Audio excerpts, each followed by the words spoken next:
on. Live is running. So pretend করুন. Hello everyone, আমরা একটু ওয়েট করি for 20 seconds to 30 seconds. Let's see কারা কারা জয়েন করে এবং আপনারা যারা হচ্ছে দেখছেন এই লাইভটা তারা সবাই প্লিজ আপনাদের ফ্রেন্ডদের সাথে শেয়ার করবেন যারা হোলি ক্রসে চান্স পেতে ইচ্ছুক।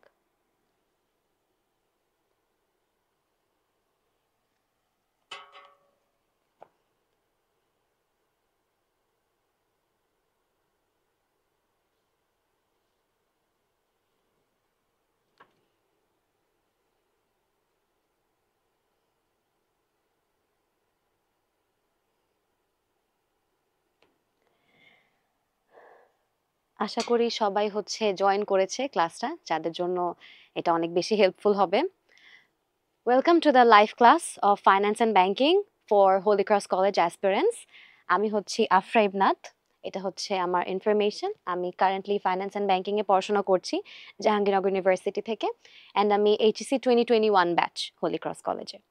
সো আজকের যে আমাদের পুরা সবকিছু যে আমরা যা পড়বো আজকে সবকিছু কিন্তু থিওরিটিক্যালও হবে আবার ম্যাথমেটিক্যালও হবে, বিকজ ফাইন্যান্স পোর্শনটা কভার্স মোস্টলি ম্যাথমেটিক্যাল অ্যাসপেক্টস, এবং ব্যাংকিংয়ে আমরা হচ্ছে একটু থিওরিটিক্যাল কনসেপ্ট নিয়ে কভার করার চেষ্টা করব।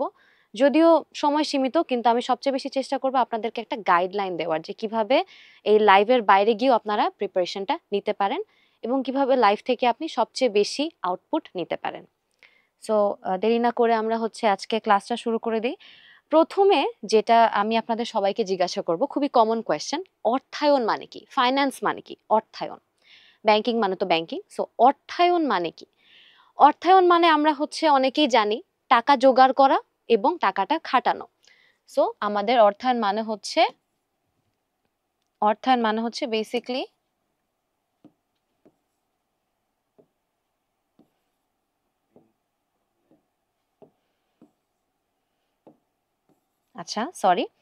অর্থায়ন মানে হচ্ছে যে অর্থ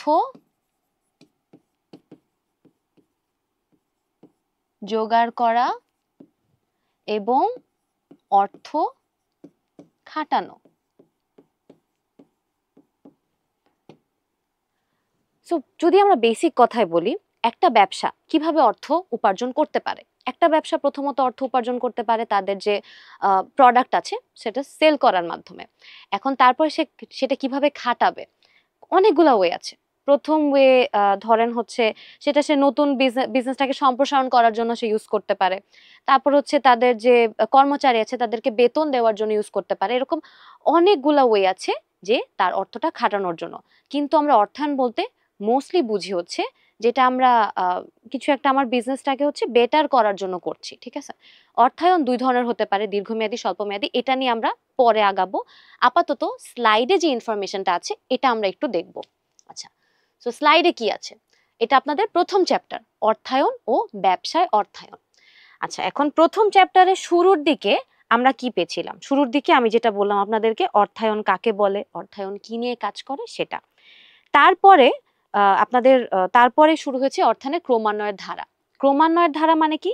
ক্রমান্বয়ের ধারা মানে হচ্ছে যে একদম শুরু থেকে, উইচ মিনস এখানে 1930 সাল থেকে আমার স্টার্টিং পয়েন্ট, এখান থেকে পরে গ্র্যাজুয়ালি অর্থায়নটা কিভাবে বিকশিত হয়েছে এটা নিয়ে আমরা একটা টাইম সিরিজ বলতে পারি আমরা এটাকে। এনিওয়েজ, সো এখানে হচ্ছে আপনাদের বইয়ে অনেক ডিফিকাল্ট করে দিয়েছে আই উড সে, কিন্তু আমি খুবই সিম্পল কথায় এখানে কয়েকটা ইনফরমেশন লিখেছি। সো আমরা যদি একটু দেখি, 1930 সালের আগে হচ্ছে কোম্পানিরা একত্রিত হওয়া শুরু করে। সবকিছু এত কষ্ট করে পড়ার দরকার নাই, শুধুমাত্র আপনারা যেটা করবেন যখন আপনারা টেক্সটটা পড়বেন, আপনাদের যে মেইন বইটা পড়বেন, চেষ্টা করবেন শুধুমাত্র হচ্ছে মেইন যে লাইনগুলা সেটা পড়ার। আচ্ছা, সো এখানে হচ্ছে কি করে, আমেরিকার বিভিন্ন কোম্পানি একত্রিত হওয়া শুরু করে। আচ্ছা, তারপর ফাইন্যান্স ম্যানেজারদের কি হয়, যে ওদের ফাইন্যান্সিয়াল স্টেটমেন্ট বিশ্লেষণ করতে হবে, অথবা হচ্ছে কোম্পানি যে একত্রীকরণ হচ্ছে এটার জন্য বড় অঙ্কের টাকা জোগাড় করতে হবে।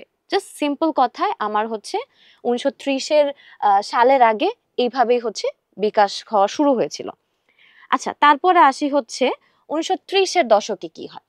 এই একত্রীকরণের প্রচেষ্টায় যে দেখা যাচ্ছে এখানে হচ্ছে ব্যর্থ হয়। আচ্ছা, তার মানে এটা আর হচ্ছে হয়তো সফলতা লাভ করেনি, কারণ তখন গ্রেট ডিপ্রেশন চলছে। গ্রেট ডিপ্রেশন মানে হচ্ছে সাপোজ অর্থনৈতিক মন্দা যেটাকে বলে, দাম অনেক বেশি বেড়ে যেতে পারে। আচ্ছা, এখানে কোম্পানি দেউলিয়া হয়ে যায়। দেউলিয়া মানে কি? দেউলিয়া মানে হচ্ছে যে তারা তাদের যে লাইবিলিটিস গুলো আছে বা তারা যে লোন গুলা নিয়েছিল, উইচ মিনস দায় যেগুলাকে আমরা বলি, দায়গুলা পরিশোধ করতে অক্ষম হয়। আচ্ছা, তখন ফাইন্যান্স ম্যানেজার চেষ্টা করে কিভাবে হচ্ছে কোম্পানিগুলোতে নতুন করে গুছিয়ে আবার চালু করা যায়, এবং এই সময় শেয়ার বিক্রি করে টাকা তোলার ধারণাটা জনপ্রিয় হয়েছে। এই যে শেয়ারের যে স্টার্টিংটা, তাহলে এটা আমরা পপুলারিটি কবে পাই? পপুলারিটি পাই হচ্ছে 1930-এর দশকে। আচ্ছা, তো 1930-এর দশকে আমরা এটা পেলাম। তারপরে হচ্ছে যে 1940-এর দশকে যাই। 40-এর দশকে কি হচ্ছে? প্রধান লক্ষ্য হচ্ছে কোম্পানির হাতে নগদ টাকা চলাচল ঠিক রাখা, এই জন্য ভালোভাবে বাজেট তৈরি করে কিভাবে টাকা খরচ ও আয়। আচ্ছা, তার মানে 1940-এ এরা ফোকাস করলো কোন পার্টটা? এরা ফোকাস করলো হচ্ছে ক্যাশ ফ্লো, উইচ মিনস নগদ টাকা কত বেশি রাখা যায়। আমরা কিন্তু একটা জিনিস খুব ভালো করে একটু পরে জানতে পারবো যে নগদ টাকা এবং ব্যাংকে টাকা রাখা, এই দুইটার মধ্যে ডিফারেন্সটা কি, কেন ডিফারেন্স? তারল্য বনাম মুনাফা নীতি। এই জিনিসটা যদি তোমরা ভালো মতো ক্লিয়ার না হয়ে থাকো, সেক্ষেত্রে আজকের লাইভে তোমরা কিন্তু আরো ভালো ক্লিয়ার হতে পারবা। কিন্তু 1940 দশকে কিন্তু কোনো প্রকার মুনাফা নীতি, তারল্য নীতি, এটার যে ডিফারেন্সটা, এটা নিয়ে ওরা এত বেশি কনসিয়াস ছিল না। আচ্ছা, সো ওদের নগদ টাকাটাই প্রায়োরিটি ছিল। তারপরে 50-এর দশকে কি হয়? যে বিনিয়োগ পরিকল্পনা বিশ্লেষণ করা, কিভাবে লাভ বাড়ানো যায়। এই যে লাভ বাড়ানো, শুধুমাত্র নগদ টাকা হাতে থাকলেই হবে না, আমার কোন জিনিসটা লাগবে? আমার লাভ বাড়ানো লাগবে। খরচ কমানো যায় এবং ভবিষ্যতে বিনিয়োগ করলে কি ফল আসবে তা পূর্বানুমান করা। আচ্ছা, পূর্বানুমান করা মানে কি? এস্টিমেট করা অথবা প্রাক্কলন করা, যেটা আমরা পড়বো মূলধন আয় ব্যয় প্রাক্কলন। আচ্ছা, তারপর হচ্ছে এটা ফাইন্যান্স যুগের আসলে একটা স্টার্টিং হিসেবে বলা যায় 1950-এর দশকে, যে অর্থায়নের সনাতন ধারা হিসেবে যেটাকে গণ্য করা হয় আর কি। আচ্ছা, তারপরে তাতে আসি আমরা। এবার আসবো আমরা 1960-এর দশকে। আচ্ছা, 1960-এ কি ছিল? তখন আধুনিক ফাইন্যান্স স্টার্ট হচ্ছে। আচ্ছা, তার মানে আগে 1950-এ হচ্ছে যে গতানুগতিক বা আপনারা এখানে যে বইয়ে যেটা লিখেছে সনাতন ধারা, সেটা কিন্তু 1950-এর দশক পর্যন্তই ছিল। তো আপনাদের কোয়েশ্চেনগুলো কিভাবে আসবে? আপনাদের মাথায় আসতে পারে প্রথমত হোলি ক্রসে এমসিকিউজ আসবে আপনাদের, যেটা হচ্ছে আমরা ডিসকাস করেছি আমাদের যে লাইফটা ছিল, আগে যে লাইফটা ছিল সেটা ডিসকাস করেছি। তো আপনাদের যদি কোনো বেসিক প্রশ্ন থাকে হোলি ক্রস সম্পর্কে, তাহলে আপনারা ওই লাইফটা গিয়ে দেখে আসতে পারেন, অনেকগুলা কোয়েশ্চেন আপনাদের ক্লিয়ার হয়ে যাবে। আচ্ছা, সো এখানে হচ্ছে 60-এর দশকে কি আধুনিক ফাইন্যান্স শুরু হলো। আচ্ছা, তার মানে হচ্ছে আধুনিক অর্থায়নের যাত্রা শুরু হলো, ফাইন্যান্স অর্থায়ন। আচ্ছা, ফোকাস ছিল কি? ফোকাস ছিল হচ্ছে শেয়ার বাজার ও শেয়ার হোল্ডারদের লাভ বাড়ানো। এটাকে আমরা বলি হচ্ছে আমাদের যে সম্পদ সর্বাধিকরণ বা ওয়েলথ ম্যাক্সিমাইজেশন, এই জিনিসটাকে কিন্তু বলা হয় যে আমার শেয়ার বাজার এবং শেয়ার হোল্ডারদের লাভ। শেয়ার বাজারের থেকে বেশি সম্পদ সর্বাধিকরণটা কিসে ফোকাস করে? সেটা হচ্ছে শেয়ার হোল্ডারদের যে শেয়ার, সেটার দাম বাড়ানোকেই আমরা বলি হচ্ছে সম্পদ সর্বাধিকরণ। তো আপনাদের কোয়েশ্চেনটা কিন্তু এভাবে আসবে। ধরেন একটা এমসিকিউ আপনাকে দিল, আপনার এখানে খুবই বেসিক এমসিকিউ আসবে, আপনি কিন্তু খুব বেশি ডেপথে ম্যাথ করে গেলে অথবা খুব বেশি কঠিন কঠিন থিওরি পড়ে গেলেই যে আপনি এমসিকিউতে ভালো করবেন, ব্যাপারটা কিন্তু এরকম না। আচ্ছা, 70-এর দশকে দেখি। 70-এর দশকে হচ্ছে যে কম্পিউটার ব্যবহারের একটা প্রবণতা বেড়ে গেল, জটিল হিসাব ও বিশ্লেষণ করা সহজ হলো, এবং তখন ঝুঁকি, যে রিস্ক ক্যালকুলেশন, আমরা যে ঝুঁকি মাপবো, তারপরে পুঁজি কাঠামো বিশ্লেষণ করা, উইচ মিনস আমার যে পোর্টফোলিও, পোর্টফোলিও মানে কি? আমি কোন কোন অ্যাসেটে ইনভেস্ট করব অথবা কোন কোন সম্পদে হচ্ছে আমি বিনিয়োগ করব, সেটাকে বলা হচ্ছে পোর্টফোলিও। আচ্ছা, তারপরে হচ্ছে ওকে, তারপরে হচ্ছে যে হ্যারি মার্কোউইটসের থিওরি আসলো, মার্টিন মিলারের থিওরি আসলো, ফ্র্যাঙ্কো মডিগ্লিয়ানি বিভিন্ন ধরনের থিওরি দিল। এখন এই থিওরিগুলো সম্পর্কে কোনো প্রকার ডিটেলস যেহেতু আপনাদের বইয়ে নাই, শুধু শুধু কষ্ট করে আপনাদের এই থিওরিটা নিয়ে এত চিন্তা ভাবনা করতে হবে না। আচ্ছা, যেটাই হোক। সো এবং এটার ছিল হচ্ছে 1990-এর দশকে হচ্ছে তারপরে গিয়ে যাদের নাম আমি দিয়েছি, তারা গাণিতিক বিশ্লেষণের মাধ্যমে হচ্ছে যে বিভিন্ন ধরনের যে অনেক থিওরি দিয়েছে, যেটার কারণে এই যে এই কাজগুলা করা সহজ হলো, ঝুঁকি পরিমাপ করা, পুঁজি কাঠামো, সবগুলা খুবই সিম্পলিফাই হয়েছে। এটা নিয়ে এখন আমি খুব একটা ডিটেলসে যাব না। এবার 80-এর দশকে আসি। 80-এর দশকে কি হলো? ব্যবসা বাড়ানো ও প্রতিযোগিতার সাথে খাপ খাওয়ানোর জন্য তারপর হচ্ছে অর্থায়ন কাজে আসে কোন প্রজেক্টে টাকা দিলে বেশি লাভ হবে সেটা বিশ্লেষণ করা হয়। সো খুব সিম্পলি 80-এর দশকে হচ্ছে টিকে থাকার জন্য হচ্ছে যে কিভাবে আমার যে অ্যাসেট না সরি আমার যে সাপোজ ক্যাশ ফ্লোটা আছে কোথায় ইনভেস্ট করলে সবচেয়ে হাইয়েস্ট অ্যামাউন্ট অফ প্রফিট হবে সেইটা নিয়ে খুবই চিন্তা করা বেড়ে যায়। আচ্ছা, তারপরে 90s এবং তার পরবর্তী সময় কি হলো, ফাইন্যান্স হলো হচ্ছে গ্লোবাল বা বৈশ্বিক। আচ্ছা, যেটাকে হচ্ছে আমরা বলি যে ফাইন্যান্স হচ্ছে এই যে বিশ্ব বাণিজ্য সংস্থার উত্থান এবং ব্যবসা বাণিজ্যে বাধা কমে আসে, উইচ মিনস হচ্ছে যে সাপোজ সবাই একসাথে কানেক্টেড হওয়া শুরু করলো। তার মানে 90-এর দশকে আস্তে আস্তে ফাইন্যান্স জিনিসটা একটা কোম্পানির উপর নির্ভর করতো আগে, কিন্তু হচ্ছে 90-এর দশকে আসার পর থেকে ফাইন্যান্স জিনিসটা কিন্তু পুরা গ্লোবাল হয়ে গেল, উইচ মিনস গ্লোবাল ট্রেড যেটাকে বলি আমরা, যে একটা কোম্পানি বাইরের আরেকটা কোম্পানিতে ইনভেস্ট করা, মাল্টিন্যাশনাল কোম্পানি যে প্রবণতাটা, সবকিছু হচ্ছে 1990 সাল বা তারপর থেকে হচ্ছে এটার একটা স্টার্টিং আসে আর কি। আচ্ছা, তখন বিনিয়োগের সিদ্ধান্তে দেখা দেয় কোন দেশে উৎপাদন বিক্রি করলে বেশি লাভ হবে। ফাইন্যান্স তখন অ্যাকাউন্টিং, অর্থনীতি বিভিন্ন বিষয় মিলিয়ে ব্যবহারিক বিষয় হয়ে দাঁড়ায়। আচ্ছা, তার মানে হিসাব বিজ্ঞানও আসলো, ইকোনমিক্সও আসলো, সবকিছুই আসলো। তারপরে হচ্ছে যে ফাইনালি একটা নতুন একটা রূপ হচ্ছে ফাইন্যান্স পেলো। আচ্ছা, তারপরে স্লাইডে আমরা একটু যাই। তারপরে স্লাইডে আমরা সবচেয়ে বেশি ইম্পর্টেন্ট একটা জিনিস নিয়ে কভার করব। তার আগে আমি বলি আপনাদের এখানে কিন্তু অনেক কিছু আছে, এটা কভার করার আগে আপনাদের আছে হচ্ছে অর্থায়নের শ্রেণী বিভাগ আছে, তারপরে হচ্ছে অব্যবসায়ী অর্থায়নের শ্রেণী বিভাগ আছে, তারপরে হচ্ছে আপনাদের ব্যবসা অর্থায়নের গুরুত্ব আছে, অনেক ধরনের থিওরিটিক্যাল কনসেপ্ট আছে। আপনারা এটা কিভাবে পড়তে পারেন শর্ট করে, সো এখানে হচ্ছে আপনারা ইউজ করতে পারেন আপনাদের যে বিভিন্ন ধরনের এমসিকিউ যে বই হয়তো পাওয়া যায় সেগুলো আপনারা ইউজ করবেন, অথবা আপনারা যদি নিজে থেকে অবশ্যই পড়তে চান সেই ক্ষেত্রে হচ্ছে আমি রেকমেন্ড করব আপনারা বিভিন্ন ধরনের এআই সফটওয়্যার আছে না, এআই সফটওয়্যার ইউজ করে আপনারা কিন্তু এমসিকিউ জেনারেট করতে পারবেন। এমসিকিউ জেনারেট করলে আপনি যেই টাইপের এমসিকিউ চাচ্ছেন আপনাকে ওই টাইপের এমসিকিউ বানাই দিবে।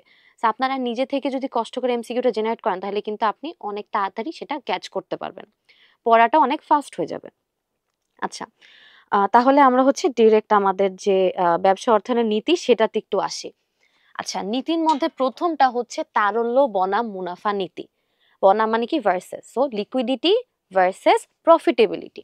আচ্ছা, এখানে কি হচ্ছে, অনেক বেশি নগদ টাকা হাতে রাখা ব্যাংকের আয় কমিয়ে দেয়। আচ্ছা, এখানে অনেক ধরনের প্রবলেম কাজ করে। ধরেন আপনার ব্যবসাতে ধরেন টোটাল হচ্ছে 100 টাকা নগদ আছে এবং এখানে আপনার 100 টাকা নগদই আপনি আপনার ড্রয়ারে রেখে দেন। আপনি এটা দিয়ে প্রতিদিনের কাজ চালাচ্ছেন, আপনি হচ্ছে যে আপনার এমপ্লয়িকে বেতন দিচ্ছেন, আপনি বকেয়া পরিশোধ করছেন, সবকিছু আপনি 100 টাকা নগদ দিয়ে করছেন। আপনি কোনো প্রকার মুনাফা অর্জন করার জন্য যে বিনিয়োগ করতে হয় সেটা আপনি একদমই করেননি। আচ্ছা, তখন কি হবে?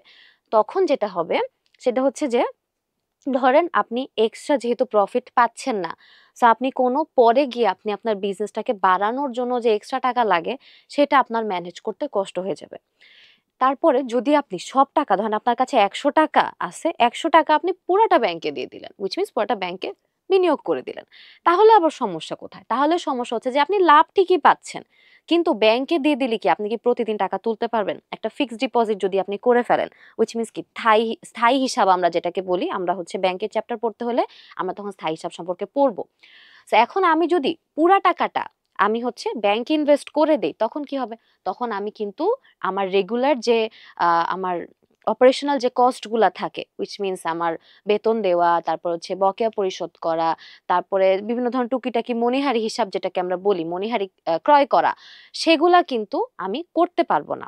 সেগুলা করতে পারবো না, এই জন্য কি আমার দুইটার মধ্যে একটা ব্যালেন্স লাগবে। আমার খুব স্পেসিফিক অ্যামাউন্ট অফ তারল্যও লাগবে, আবার হচ্ছে আমার মুনাফাও লাগবে। আচ্ছা, তাহলে এই পার্টটা আপনারা পড়লে হচ্ছে আই গেস বুঝতে পারবেন। এখানে এখানে বলছে যে দক্ষ ফাইন্যান্স ব্যবস্থাপনার মাধ্যমে, হুইচ মিনস অর্থায়নের একদম সুষ্ঠু ব্যবস্থাপনার মাধ্যমে আমরা হচ্ছে ভারসাম্য বজায় রাখতে পারবো, কারণ অতিরিক্ত নগদ অর্থ লাভ কমিয়ে দেয় আর অতিরিক্ত বিনিয়োগ করলে নগদ টাকার ঘাটতি দেখা যায়। সো আমার একটা ব্যালেন্স রাখতে হবে। উপযুক্ততার নীতিতে আসি। স্বল্পমেয়াদী তহবিল ব্যবহার করা হয় চলতি মূলধনের জন্য। আচ্ছা, উপযুক্ততার নীতি বলতে বোঝায় হচ্ছে যে যেটাতে যেটা যে মানে যেই টাইপের প্রোডাক্টে বা যেই টাইপের হচ্ছে আহ যে টাইপের জিনিস প্রডিউস করার জন্য আপনার যেই ধরনের মূলধন দরকার সেটা ইউজ করা।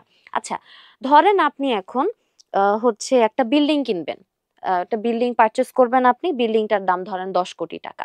এখন এই 10 কোটি টাকা আপনার যে স্বল্প মেয়াদী মূলধন আছে, স্বল্প মেয়াদী মূলধন মানে কি, যেটা হচ্ছে আমার ধরেন 5 বছরের কম, সেটা কিন্তু আমরা মোস্টলি হচ্ছে স্বল্প মেয়াদী বলে থাকি, বা মধ্যমেয়াদী 1 থেকে 2 বছরকে আমরা স্বল্প মেয়াদী বলি, 2 থেকে 5 বছরকে আমরা মোস্টলি মধ্যমেয়াদী বলতে পারি। আচ্ছা, তারপরে দীর্ঘমেয়াদী কি 5 বছরের বেশি। So, আপনি একটা ল্যান্ড কিনবেন, নিশ্চয়ই এটা আপনি 1 বছরের জন্য কিনবেন না, 20-30 বছর কথা চিন্তা করে তারপরে আপনি ল্যান্ডটা কিনবেন।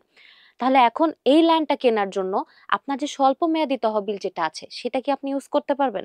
সাপোজ যেই টাকাটা আপনি রেখে দিয়েছেন আপনার এমপ্লয়িকে বেতন দেওয়ার জন্য, বা যেই টাকাটা আপনি রেখে দিয়েছেন ধরেন হচ্ছে কোনো গেস্ট আসলে তাকে আপ্যায়ন করার জন্য, আপ্যায়নের খরচ, এই টাকাগুলো দিয়ে তো আপনি নিশ্চয়ই বিল্ডিং কিনতে পারবেন না। আবার বিল্ডিং কেনার টাকা, এত বড় একটা টাকা দিয়ে নিশ্চয়ই আপনার গেস্ট আপ্যায়ন করার দরকার পড়বে না। সেটা কি আমরা বলি উপযুক্ততার নীতি। সো এখানে হচ্ছে স্বল্পমেয়াদী তহবিল ব্যবহার করা হয় চলতি মূলধনের জন্য, যেমন এই যে কাঁচা মাল বলেছি, মজুরি ইত্যাদি দৈনন্দিন খরচ। আর দীর্ঘমেয়াদী তহবিল ইউজ করা হয় হচ্ছে স্থায়ী মূলধন, যেমন এই যে যন্ত্রপাতি বা ভবন। কারণ দীর্ঘমেয়াদী ঋণের সুদের হার বেশি হয়, তাই সেগুলো স্বল্পমেয়াদী খরচ মেটানোর জন্য উপযুক্ত নয়। আচ্ছা, এটা গেল হচ্ছে উপযুক্ততার নীতি। এবার আমরা আসি হচ্ছে ব্যবসায় বৈচিত্র্যায়ন ও ঝুঁকি বন্টনের নীতি। আচ্ছা, একটা ব্যবসায় পণ্য বা সেবা বৈচিত্র্য আনানোর জন্য হচ্ছে অবশ্যই আমার ডিফারেন্ট টাইপের প্রোডাক্টে ইনভেস্ট করতে হবে। এখানে বৈচিত্র্যায়ন বলতে আমরা বুঝছি হচ্ছে আমার ব্যবসায়ের বৈচিত্র্যায়ন, উইচ মিনস আমি যদি সাপোজ আমরা মেন্টার্স, আমাদের কিন্তু অনেক ধরনের ব্যবসা আছে। আপনারা যদি কেউ বিদেশে যেতে চান তাহলে আপনাদের জন্য স্টাডি অ্যাব্রড আছে। আবার এদিকে যারা হচ্ছে একটু বাংলাদেশে থাকতে চান তাদের জন্য বাংলাদেশের বিভিন্ন ধরনের ইউনিভার্সিটি প্রোগ্রাম আছে। তার মানে কি, এটাকে পোর্টফোলিও বলে। মেন্টার্স কিন্তু একটা জিনিসেই স্টাক হয়ে নাই, আমরা কিন্তু বিভিন্ন ধরনের জিনিসে হচ্ছে ইনভলভ করছি নিজেকে। কারণ হচ্ছে যত বেশি আপনি ইনভলভ করবেন অন্যান্য জিনিসে, তত বেশি আপনার রিস্কটা মিনিমাইজ করতে পারবেন। একটা জিনিসে যদি লস হয়ে যায় আরেকটাতে কিন্তু আপনার প্রফিট হওয়ার একটা চান্সেস রয়ে যায়। এই জন্য হচ্ছে আমরা ইউজুয়ালি আমরা ডাইভার্সিফিকেশন ফর্মুলাতে যাই, বা বৈচিত্র্যায়ন যেটাকে বলে। ডাইভার্সিফিকেশনের বাংলা মানে হচ্ছে বৈচিত্র্যায়ন। আচ্ছা, তো এখানে যেটা লিখেছি যে একটি পণ্যের ক্ষতি হলো অন্য পণ্যের লাভ তা পুষিয়ে দিতে পারে, ফলে বাজারে অনিশ্চয়তা থাকা সত্ত্বেও আয় স্থির থাকে। আচ্ছা, এবার আমরা পরের স্লাইডে যাই। পরের স্লাইডে আমরা মোস্টলি হচ্ছে আমাদের যে পরের চ্যাপ্টারটাতে হচ্ছে চলে গিয়েছি। এখন আপনাদের যে প্রথম চ্যাপ্টারটাতে আরো অনেক কিছু বাকি থাকে, আয় সিদ্ধান্ত, ব্যয় সিদ্ধান্ত, এই দুইটা পার্টই মোস্টলি বাকি থাকে। সো এই দুইটা পার্ট খুবই সিম্পল দেখে হচ্ছে এখানে কভার করা হয়নি, কিন্তু আয় সিদ্ধান্ত এবং ব্যয় সিদ্ধান্ত নিয়ে হচ্ছে মোস্টলি আয় সিদ্ধান্ত মানে অর্থায়ন সিদ্ধান্ত, ব্যয় সিদ্ধান্ত মানে বিনিয়োগ সিদ্ধান্ত। সো আপনি কোথা থেকে টাকা কালেক্ট করবেন এবং কিভাবে সেই টাকাটা ইনভেস্ট করার জন্য প্ল্যানিং করবেন। এবার আমরা চলে যাই হচ্ছে আমাদের পরের চ্যাপ্টার, অর্থায়নের উৎসতে। অর্থায়নের উৎস খুবই গুরুত্বপূর্ণ একটা চ্যাপ্টার, কারণ কোথা থেকে আপনি কোনটার জন্য টাকা কালেক্ট করবেন এটা বোঝা খুব ডিফিকাল্ট। এন্ড এই চ্যাপ্টারের মধ্যে অনেক ধরনের ইনফরমেশন দেওয়া আছে, খুব গুরুত্বপূর্ণ ইনফরমেশন দেওয়া আছে, কিন্তু আমি বলি একটু হয়তো একটু ছড়াই ছিটায় দেওয়া। তো আমি চেষ্টা করেছি যে ইনফরমেশনগুলো যথেষ্ট কনসাইজ করে বা যথেষ্ট হচ্ছে একসাথে করে আপনাদের সামনে প্রেজেন্ট করার জন্য। আচ্ছা, তাহলে এখানে আমার মূল ধারণাটা দেখি। তহবিলের উৎস বেছে নেওয়ার গুরুত্ব।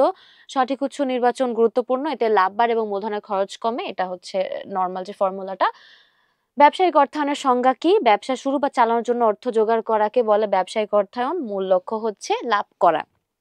আচ্ছা, এখানে খুবই সিম্পল কথাগুলো বলেছি, এখানে খুব বেশি কথা বলি নাই। তার আগে হচ্ছে যে আমাদের যে অভ্যন্তরীণ উৎস, বাহ্যিক উৎস, এটা নিয়ে অনেক কিছু আপনাদের বইয়ে দেওয়া আছে। এখানে হচ্ছে অনেক ধরনের আই উড সে ডিটেলস দেওয়া আছে যে কোথা থেকে কি কালেক্ট করতে হয়, অথবা কোন ধরেন এই যে যেমন অভ্যন্তরীণ মুনাফার যে শ্রেণী বিভাগ, সেটাতে আপনার অবন্টতি মুনাফা আছে, সবগুলা নিয়ে কভার করব, এটাতে আগে যাব না। আগে হচ্ছে আমরা একটু বই থেকে দেখি। আচ্ছা, সো প্রথমে হচ্ছে অর্থায়নের অভ্যন্তরীণ উৎসর মধ্যে মালিকানা ভিত্তিক শ্রেণী বিভাগে আছে হচ্ছে মালিকের মূলধন এবং শেয়ার। মূলধন মানে তো আমরা জানি যে টাকাটা মালিক নিজে থেকে ইনভেস্ট করে, এবং হচ্ছে শেয়ার মানে হচ্ছে পাবলিক থেকে যে টাকাটা উঠায় নিয়ে আসে। তারপর হচ্ছে মুনাফা ভিত্তিক অভ্যন্তরীণ উৎসের মধ্যে 3টা আছে: অবন্টিত মুনাফা ও সঞ্চিতি তহবিল, লভ্যাংশ সমতাকরণ তহবিল, বিধিবদ্ধ সঞ্চিতি।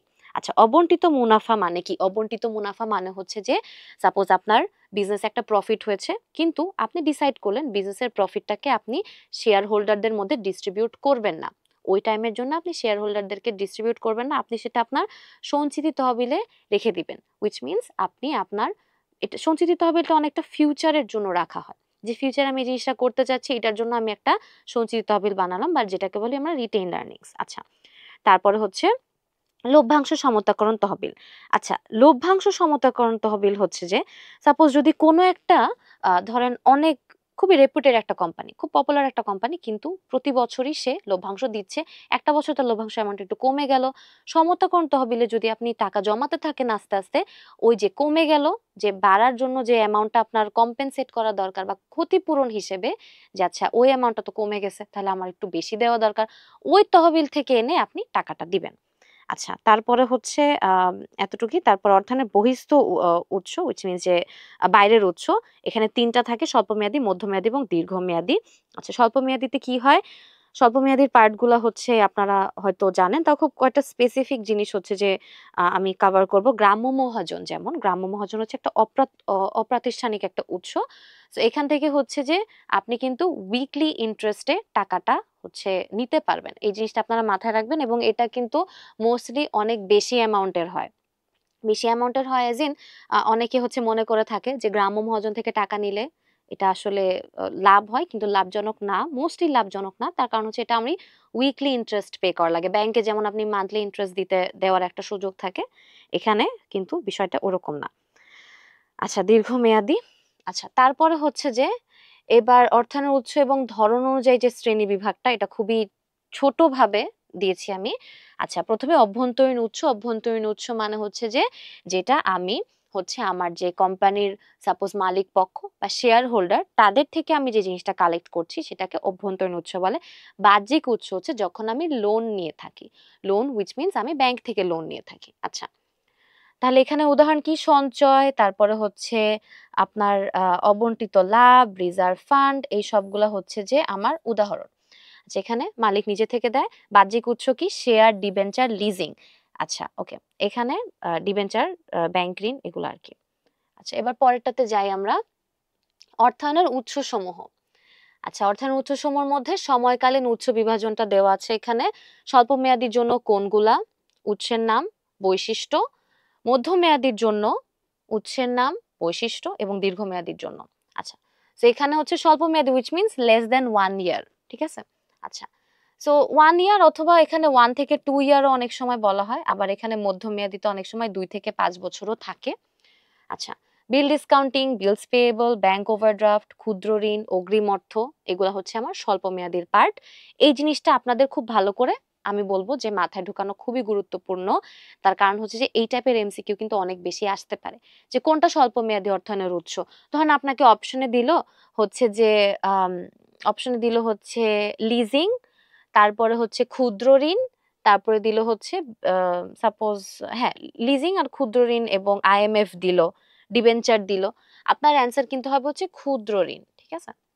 শেয়ারের যে বিষয়টা, শেয়ারটা মোস্টলি লং টার্ম। এখন শেয়ারটা অনেক সময় দীর্ঘমেয়াদী হয়, অনেক সময় মধ্যমেয়াদী হয়। এখন আপনি যদি শেয়ারটা সেল করে দেন, সেটা আলাদা হিসাব। আচ্ছা, তারপরের স্লাইডে আমরা চলে যাই। তারপরের স্লাইডে হচ্ছে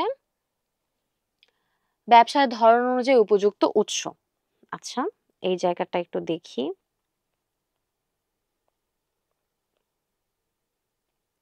আচ্ছা, ব্যবসায়ের ধরন অনুযায়ী উপযুক্ত উৎস বলতে বোঝাচ্ছে যে কোন টাইপের ব্যবসা কোন টাইপের উৎস থেকে অর্থ সংগ্রহ করে। একক মালিকানা ব্যবসা মোস্টলি সঞ্চয় এবং আত্মীয় স্বজনদের ঋণ থেকে, অংশীদারিত্ব ব্যবসা মোস্টলি অংশীদারদের পুঁজি থেকে, প্রাইভেট লিমিটেড কোম্পানি অবন্টিত লাভ থেকে, পাবলিক লিমিটেড কোম্পানিদের যেহেতু ওরা শেয়ার ইস্যু করতে পারে, which means initial public offering যেটাকে আমরা বলি, ওটা করতে পারে, এই জন্য শেয়ার ওরা নিতে পারে। শেয়ার কিন্তু হচ্ছে ধরেন আমি গিয়ে একটা শেয়ার ইস্যু করতে পারবো না, ঠিক আছে? সো শেয়ার ইস্যু করার জন্য পাবলিক লিমিটেড কোম্পানি হতে হবে। আচ্ছা, তো এই গেল হচ্ছে আমাদের অর্থায়নের উৎস। অর্থায়নের উৎসর পরে আমাদের চ্যাপ্টার হচ্ছে শেয়ার, বন্ড ও ডিবেঞ্চার। শেয়ার, বন্ড ও ডিবেঞ্চার খুবই খুবই ইম্পর্টেন্ট একটা চ্যাপ্টার, বিকজ শেয়ার আপনাদের অলওয়েজ থাকবে, বন্ড, ডিবেঞ্চার এটা নিয়ে আপনাদের অনেক কিছু অলওয়েজ জানা লাগবে। তো আমি মনে করি এটা হচ্ছে আপনাদের খুবই কনসেপ্টটা অনেক ক্লিয়ার থাকা অনেক বেশি ইম্পর্টেন্ট। আচ্ছা, শেয়ার ও বন্ড হলো এমন আর্থিক মাধ্যম যার মাধ্যমে কোম্পানি জনগণের কাছ থেকে টাকা সংগ্রহ করতে পারে। খুব সহজ কথায়, শেয়ার হচ্ছে আপনাকে কোম্পানির যে মালিকানা সেটা আপনাকে প্রোভাইড করে। এটা তো খুবই কমন একটা ডেফিনেশন আর কি শেয়ারের, যে আপনি কোম্পানির মালিক হতে পারবেন, তার মানে কি শেয়ার একটা অ্যাসেট। আনলাইক বন্ড এবং ডিবেঞ্চার কিন্তু অ্যাসেট না, বন্ড এবং ডিবেঞ্চার কিন্তু আমার লাইবিলিটি। আচ্ছা, তাহলে এবার একটু আমরা দেখি, কোম্পানি শেয়ার ইস্যু করে মালিকানা মূলধন ইকুইটি ক্যাপিটাল সংগ্রহ করে, এই যে ক্যাপিটাল সংগ্রহ করে, কিন্তু হচ্ছে যে আপনার এখানে বন্ড ডিবেঞ্চার ইস্যু করে ঋণ ভিত্তিক মূলধন সংগ্রহ করে, এই যে ঋণ, উইচ মিনস আমি যেটা বললাম আপনাকে এটা হচ্ছে লাইবিলিটি। আচ্ছা, শেয়ার এবং বন্ডের মধ্যে পার্থক্য দেখি। মালিকানা কি, শেয়ারে হচ্ছে এই পার্টটা আপনারা খুব ভালো মতো দেখবেন, আমি রিডিং পড়ছি না, কিন্তু এই পার্টের মধ্যে আপনার শেয়ার এবং ডিবেঞ্চার বা বন্ডের যে খুব বেসিক ডিফারেন্সেস গুলা সেটা খুব সুন্দর করে হচ্ছে আমার পয়েন্ট করা আছে। আয়ের ধরন কি, ডিভিডেন্ড। তার মানে আপনার কোয়েশ্চেনটা কিভাবে আসতে পারে, কোয়েশ্চেন থাকতে পারে যে নিচের কোনটাতে ভোটাধিকার থাকে, শেয়ার, ডিবেঞ্চার, বন্ড, ব্যাংক ঋণ। তাহলে আপনি কি অ্যান্সার দাগাবেন, শেয়ার। এই যে এখানে ভোটাধিকার কি সাধারণত থাকে, সাধারণত কেন, অগ্রাধিকার শেয়ারে কি আমাদের ভোটাধিকার থাকে না, অগ্রাধিকার শেয়ারে কিন্তু আমাদের ভোটাধিকার থাকে না, শুধুমাত্র সাধারণ শেয়ারে যারা সাধারণ শেয়ার হোল্ডার তারা ভোট দিতে পারে। খুবই, এই যে খুব ছোট ছোট জিনিসগুলো মাথায় থাকতে হবে। তাহলে আমি এখানে লিখে দিই যে অগ্রাধিকার শেয়ার হোল্ডারদের থাকে না, অগ্রাধিকার হোল্ডারদের, ক্রস দিয়ে দিচ্ছি এখানে, তার মানে অগ্রাধিকার শেয়ার হোল্ডারদের থাকে না। আচ্ছা, অর্থ সংগ্রহের ধরন মালিকানা ভিত্তিক। আচ্ছা, এখানে হচ্ছে ঋণ ভিত্তিক, যেহেতু বন্ড এবং ডিবেঞ্চার মানে ঋণ নেওয়া। এখন বন্ড এবং ডিবেঞ্চারের যে আপনার বেসিক্সটা সেটা নিয়ে একটু ছোট কথা বলে রাখি। সো বন্ড হচ্ছে যে আপনি ধরেন লোন নিচ্ছেন, কোন একটা স্পেসিফিক অ্যামাউন্ট অফ লোন নিচ্ছেন এবং আপনি সেটার এগেনস্টে ইন্টারেস্টও দিবেন, বা হচ্ছে যে কুপন যেটাকে বলি, আপনি কুপন দিবেন, কুপন পেমেন্ট। সো সেটা আপনি করবেন, সেটা একটা স্পেসিফিক টাইম ডেট থাকে আর কি। ডিবেঞ্চারের এগেনস্টে হচ্ছে যে আপনার মোস্টলি একটা কোল্যাটারাল থাকে, বা যেটাকে আমরা বলি যে ডিবেঞ্চার এগেনস্টে আপনি কিছু একটা রাখবেন, একটা সম্পদ রাখবেন, তারপর আপনি ডিবেঞ্চার নিতে পারবেন আর কি। আচ্ছা, তারপরে হচ্ছে এই পার্টটা আপনারা দেখবেন একটু প্লিজ। টাইপস অফ শেয়ারে চলে যাই। টাইপস অফ শেয়ারের মধ্যে হচ্ছে খুবই ইম্পর্টেন্ট, এখানে আমাদের মোস্টলি 5 টাইপের শেয়ার আছে। 5 টাইপের শেয়ার আপনারা দেখতেই পারবেন আপনাদের বইয়ে, হচ্ছে কত 32 নাম্বার পেজ থেকে স্টার্ট। তো এখানে হচ্ছে কয়েকটা শেয়ারের খুব বেসিক জিনিস নিয়ে আলোচনা করব। এখন আপনারা যখন এই পার্টটা পড়বেন, আপনাদের কিন্তু পয়েন্ট মুখস্থ করার এত বেশি দরকার নেই, এটা মাথায় রাখবেন, ঠিক আছে? পয়েন্ট নিয়ে এত বেশি চিন্তা করবেন না, আপনারা একটু চেষ্টা করবেন যে যাতে করে আপনারা ভিতরে কি কি হচ্ছে বা ছোট ছোট স্পেসিফিক জিনিস মুখস্থ রাখবেন। আপনারা এই যে এখানে যে পয়েন্ট থাকে, ধরেন সুবিধার মধ্যে 3টা পয়েন্ট, পয়েন্টগুলো মুখস্থ করবেন না, পয়েন্টের ভিতরে কি হচ্ছে সেটা আপনারা দেখবেন। আচ্ছা, তাহলে সাধারণ শেয়ারে কি হচ্ছে, সাধারণ শেয়ারে হচ্ছে আপনি ভোট দিতে পারবেন, তারপর হচ্ছে আপনি মালিকানা পাবেন এবং এটা আপনি খুব ইজিলি হস্তান্তর করতে পারবেন, মিনস একজন থেকে আরেকজনকে আপনি দিতে পারবেন। অগ্রাধিকার শেয়ারে কি হচ্ছে, অগ্রাধিকার শেয়ারটা আপনাকে পুরোপুরি মালিক বলা যাবে না এবং এটা আপনি হচ্ছে যে রূপান্তর করতে পারবেন, উইচ মিনস একটা স্পেসিফিক টাইম পরে অনেক সময় অগ্রাধিকার শেয়ারকে আমি সাধারণ শেয়ারে নিতে পারি। আচ্ছা, এগেন কোয়েশ্চেন এরকম আসতে পারে যে কোন শেয়ারের রূপান্তর যোগ্যতা আছে, এটা আসতে পারে। আচ্ছা, তারপরে হচ্ছে যে কোন শেয়ারে হচ্ছে 5% লাভ ধরেন ফিক্সড, অথবা 5% প্রফিট ফিক্সড। অগ্রাধিকার শেয়ারে আমার হচ্ছে ইন্টারেস্ট অ্যামাউন্টটা বা প্রফিট অ্যামাউন্টটা কিন্তু ফিক্সড থাকে। আচ্ছা, তারপরে বিলম্বিত শেয়ার, উইচ মিনস হচ্ছে যে আপনি আনুপাতিক হারে লভ্যাংশটা পাবেন। এই যে এই ওয়ার্ডগুলা ফোকাস করবেন, আনুপাতিক হারে, রূপান্তর যোগ্যতা, এই কয়েকটা ওয়ার্ড দিয়ে আপনি পুরা একটা মানে শেয়ারকে মনে রাখতে পারবেন। আচ্ছা, তারপরে হচ্ছে বন্ড। আচ্ছা, বন্ডের বিপরীতে হচ্ছে যে আমি জামানত রাখতে পারবো। তারপরে ডিবেঞ্চারে আমার জামানত থাকবে না। তারপরে বাংলাদেশের শেয়ার বাজার নিয়ে আছে এখানে Dhaka stock exchange, Chattogram stock exchange. এখানে হচ্ছে আপনারা এই পার্টটা দেখে নেবেন ঠিক মতো এবং নীতিগুলা বুঝবেন। নীতি হচ্ছে কি, লভ্যাংশ নীতি, এবং হচ্ছে লভ্যাংশ 2টা নীতি আছে, সেটা হচ্ছে স্থিতিশীল এবং লভ্যাংশ প্রধান নীতি। স্থিতিশীলে হচ্ছে যে যেটা আমি ফার্স্টে বলছিলাম যে এটা সমপরিমাণে টাকাটা যায় আর কি। আচ্ছা, তাহলে এই চ্যাপ্টারটা শেষ, এবার আমরা অর্থের সময় মূল্যতে আসবো। ও, এখানে তার আগে একটা খুব ছোট একটা কোয়েশ্চেন, এই কোয়েশ্চেনটা আপনারা দেখে নেন, কোয়েশ্চেনটা আপনারা অ্যান্সার করার চেষ্টা করবেন, অ্যান্সারটা আমরা কমেন্ট সেকশনে দিয়ে দিব। অ্যান্সারটা খুবই খুবই বেসিক, এতক্ষণ আমি যেটা নিয়ে কথা বলছি মোস্টলি এটার মধ্যে থেকেই কোয়েশ্চেনটা করা। সো আই হোপ আপনাদের অ্যান্সারটা করতে ওভাবে প্রবলেম হবে না। Okay, moving on to the next slide. আচ্ছা, অর্থের সময়মূলক খুবই কমপ্লিকেটেড একটা চ্যাপ্টার, 9-10 স্টুডেন্টদের জন্য অনেক প্রবলেম হয়ে যায়। অর্থের সময়মূলক বলতে আমরা বেসিক ভাবে কি বুঝি? বেসিক ভাবে আমরা বুঝি যে আমাদের হচ্ছে যে আজকের 100 টাকার মূল্য আরো 10 বছর পরে 100 টাকার মূল্যর থেকে বেশি। কেন বেশি? তার কয়েকটা কারণ আছে। প্রথম রিজন হচ্ছে ইনফ্লেশন বা মুদ্রাস্ফীতি আমরা যেটাকে বলি। সো মুদ্রাস্ফীতির কারণে আসলে হচ্ছে যে আমার যে আপনার আজকের 100 টাকার যে মূল্যটা আপ ডাউন করছে মুদ্রাস্ফীতির কারণে। এখন আমার আজকের 100 টাকাটার ভ্যালু তাহলে 10 বছর পর কি হবে? যদি আমার 10% ইন্টারেস্ট থাকে, তখন সেটা বের করার জন্য আমরা কি করি? আমরা হচ্ছে ফর্মুলা ইউজ করি। ফর্মুলাটা কি? খুবই একটা মানে সিম্পল একটা ফর্মুলা, যেটা হচ্ছে আপনারা মনে হয় অনেক দিন থেকে পড়ে আসছেন। তাও আমি একটু লিখি। এটা হচ্ছে আমি ইউজ করব। ধরেন আমাকে বলল যে আমি 100 টাকা হচ্ছে পাবো, সরি, আমি হচ্ছে 100 টাকা পাবো। এখানে ধরেন 100 টাকা পাবো, এটা হচ্ছে 100, এবং আমার হচ্ছে ইন্টারেস্ট রেট না, সরি, ইনফ্লেশন রেট বা ইন্টারেস্ট রেট হচ্ছে 10% 10 বছর পরে। তাহলে আমি এভাবে আমার ম্যাথটা ক্যালকুলেট করে ফেলতে পারবো। আচ্ছা, এখানে খুব বেসিক কয়েকটা ফর্মুলা দেওয়া আছে, আপনাদের বই থেকেই আমি আগাবো আস্তে আস্তে। তারপরে হচ্ছে ঠিক তেমনি আপনাদের প্রেজেন্ট ভ্যালু ফর্মুলা। এখন বাট্টাকরণ, চক্রবৃদ্ধিকরণ, এই জিনিসটা নিয়ে আই হোপ আপনাদের কনফিউশন আর থাকবে না। আচ্ছা, বাট্টাকর মানে হচ্ছে ডিসকাউন্টিং মেথড, যখন হচ্ছে যে আমরা কমায় ফেলি ভ্যালুটাকে, উইচ মিনস এটা, তারপর এটা চক্রবৃদ্ধিকরণ আর কি। আচ্ছা, এখানে হচ্ছে এখানে বেসিক্স এর মধ্যে আরো ভাবে কিছু নাই। ম্যাথ আপনাদেরকে ওইভাবে করতে দিবে না, একদম এক্সপ্লিসিটলি ম্যাথ করার থেকে কনসেপ্টের প্রতি আপনারা একটু বেশি ফোকাস করবেন প্লিজ। আচ্ছা, এটা আপনাদের খুব বেসিক ফর্মুলাগুলো যেটা আপনাদের লাগবে। এখন আমরা পরের চ্যাপ্টারে যাই, মূলধন, আয়, ব্যয়, প্রাক্কলন। তার আগে যে একটা চ্যাপ্টার আছে যেটা হচ্ছে ঝুঁকি, অনিশ্চয়তা। এখানে আদর্শ বিচ্যুতির ম্যাথ ছাড়া ওইভাবে আর কোনো কনসেপ্ট নাই।